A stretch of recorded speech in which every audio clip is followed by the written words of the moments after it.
Friend, कैसे हैं? आज हम लेकर आए हैं ओवम। ओवम क्या होता है? ये एक फीमेल रिप्रोडक्टिव सेल है। मतलब कि ये फीमेल के रिप्रोडक्टिव सिस्टम में एक जगह है जिसका नाम क्या है? ओवरीज। और ओवरीज में ही इस ओवम का निर्माण होता है। ये ओवम करता क्या, इसका काम क्या है? ये ओवम है कि किसी स्पर्म से फ्यूज करने के बाद जायगोट का निर्माण करेगा। और जायगोट क्या बनाता है? वो फिर किसी चाइल्ड का निर्माण होता है। तो भैया ये जो ओवम है, इसका स्ट्रक्चर कैसा होगा, उसका फंक्शन क्या होगा? तो भैया अगर हम स्ट्रक्चर की बात करें तो एक ओवम को हम लोग बनाए हुए हैं। इस ओवम का जो सबसे बाहरी लेयर है, सबसे बाहरी है, वो कौन सा है? कोरोना रेडिएटा है। और कोरोना रेडिएटा जो है फॉलिकुलर सेल का बना हुआ है। और उसके बाद जैसे कि कोरोना रेडिएटा ये वाला हुआ, ये बाहर जो निकला हुआ, ये सब क्या है? कोरोना रेडिएटा है। और इसके जस्ट नीचे ये वाला लेयर क्या कहलाता है? Zona pellucida. और जोना पेलुसिडा ही है ऐसा जगह है भैया जो कि क्या कराता है? पॉलीस्पर्मी से बचाता है। पॉलीस्पर्मी का मतलब क्या हुआ?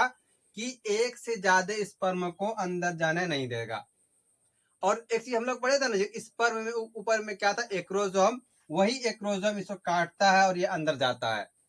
उसके बाद क्या है कि ये वाला लेयर दिख रहा है, इसको हम लोग क्या कहते हैं? सेल मेम्ब्रेन कहते हैं। और सेल मेम्ब्रेन में दो मेम्ब्रेन पाए, कौन कौन सा? एक आउटर मेम्ब्रेन, दूसरा इनर मेम्ब्रेन। जैसे ये वाला पोर्शन क्या है? Outer membrane. और ये वाला पोर्शन क्या है? Inner membrane. भैया ये तो हम लोग बात कर लिए, लेयर की बात कर लिए। अब देखो, इस लेयर के अंदर कुछ मौजूद है। ये क्या है? साइटोप्लाज्म हुआ। और इसी साइटोप्लाज्म में माइटोकॉन्ड्रिया, डीएनए, आरएनए, न्यूक्लियस, सारा चीज इसमें पाया जाएगा इसी साइटोप्लाज्म में। तो भैया इस साइटोप्लाज्म में अगर न्यूक्लियस भी हमारा है, तो इस न्यूक्लियस के पास क्या होगा? डीएनए होगा। और यही क्या है? इसका जेनेटिक मटेरियल है। भैया तो ओवम क्या करता है कि ये जेनेटिक मटेरियल और जो स्पर्म से जेनेटिक मटेरियल आया है, दोनों फ्यूज कर जाएगा। भैया अभी ओवम कैसा आता है? हेप्लॉइड था। मतलब अगर ह्यूमन की बात करें तो क्रोमोसोम नंबर कितना होगा? 23।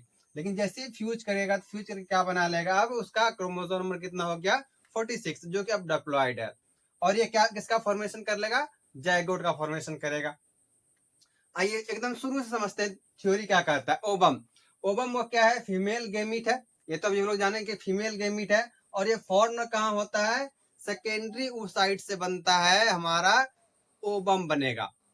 भैया कैसे? जैसे कि देखो, प्राइमरी oocyte कब हुआ था? ये बर्थ से पहले एम्ब्रियोनिक स्टेज में काम हो गया था। और फिर क्या हुआ कि जब प्यूबर्टी एज आया तो ओवम कहाँ आके रुका हुआ था? वो सेल कहाँ, जर्मिनल सेल था, कहाँ आके रुका था?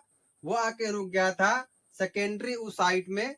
और सेकेंडरी oocyte से कब बाहर निकलेगा? जबकि कोई स्पर्म आएगा, इसे फ्यूज करेगा, तब ये क्या बनाता है? ओवम बनाता है। ये कैसा होता है? हेप्लॉइड होगा। और ये जो सेल, ओवम सेल है, ह्यूमन बॉडी का सबसे बड़ा सेल है। लेकिन स्पर्म क्या था? सबसे छोटा सेल था।